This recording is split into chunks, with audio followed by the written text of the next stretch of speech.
Welcome back on Africa Insights with Derek Mazara. We discuss the economy of Cape Verde and the types of infrastructure that drive business in Cape Verde with Claudino Mendes, a professor at the University of Cape Verde and also a senior energy specialist. And then we also speak with João Carlos Silva, an investment specialist and also a financial advisor and a wealth manager. Also part of this conversation is Luca Bernasconi, who's skilled in sustainable development, forestry and ecology. And we also speak with Catherine Wijnberg, the CEO of Fitola.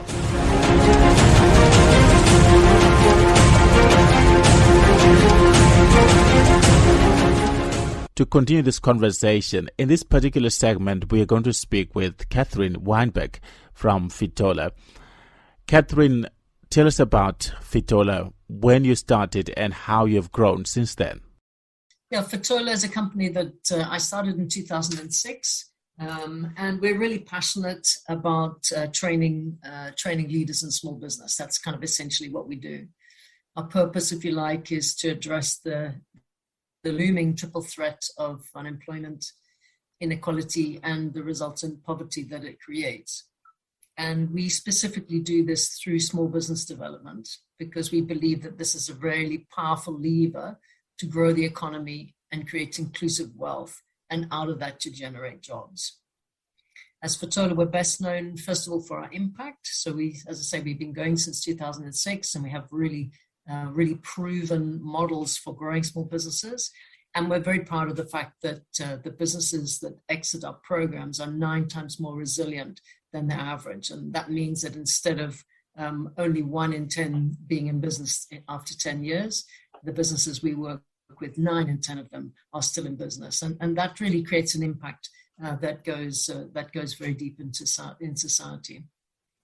For me personally, I'm an entrepreneur of long standing. So I started my first business in my 20s, and I've had many different businesses over time.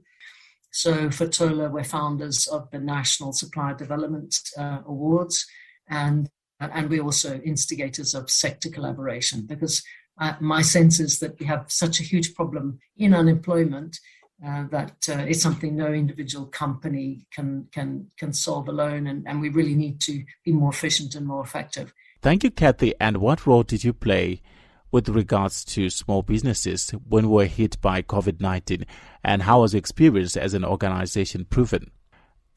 Yeah, thanks, Derek. We were astounded and really thrilled that in all of the businesses that we're working, we work with about 250 businesses at any one time. Not one single business that we worked with actually closed during COVID.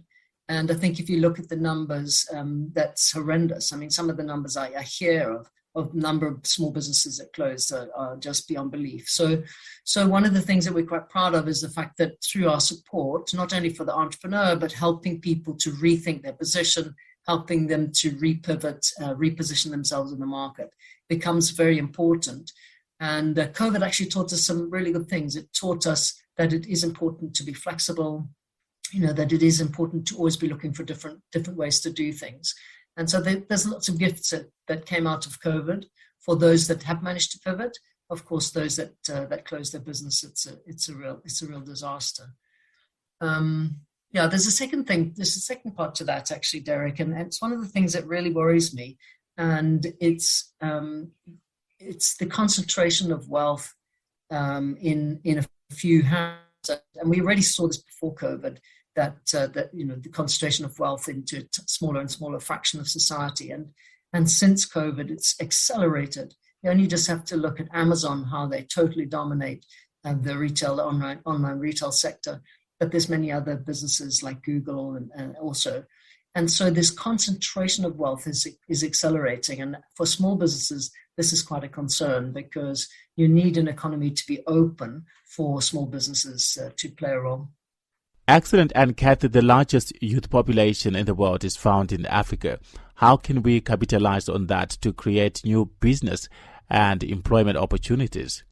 Yeah, I mean, youth unemployment is really deeply concerning, because the youth are our future. And unemployment really creates a whole despondency and helplessness that is crippling. So I think from a youth perspective, there's effectively only 2 things we can do. we can either create employment for youth or we can help them to become employers. And I think that both strategies are needed. I think to create employment, what we really need to understand is that to be employable, people need to have the skills that are needed in business. And I think that the education sector needs to catch a very fast wake up to become better able to respond much more quickly to the changing demands of the business sector. So that's the first thing. And I think what's really must be very, very depressing for youngsters is if they have a certificate and they've gone through, they've created the education pathway for themselves, and then they find themselves not marketable because they've got a piece of paper and a qualification that into the market. So we need to fix that really quickly. And then the second option, of course, is entrepreneurship, is self-employment. And I'm really passionate about teaching entrepreneurship to everybody, because I think the more people can understand how business works and understand how it's important to be value adding in a small business and just what the rigors of running a business are, you become a better employee, even if you don't become an entrepreneur yourself. So I'm really fond of the idea of teaching entrepreneurship early. And then the second thing is self-employment for youth. What we're finding globally is that the startup age for business is quite old. And I heard some data just the other day that in Europe and in the States, the average startup age is over 40, between 40 and 45, which is certainly not youth.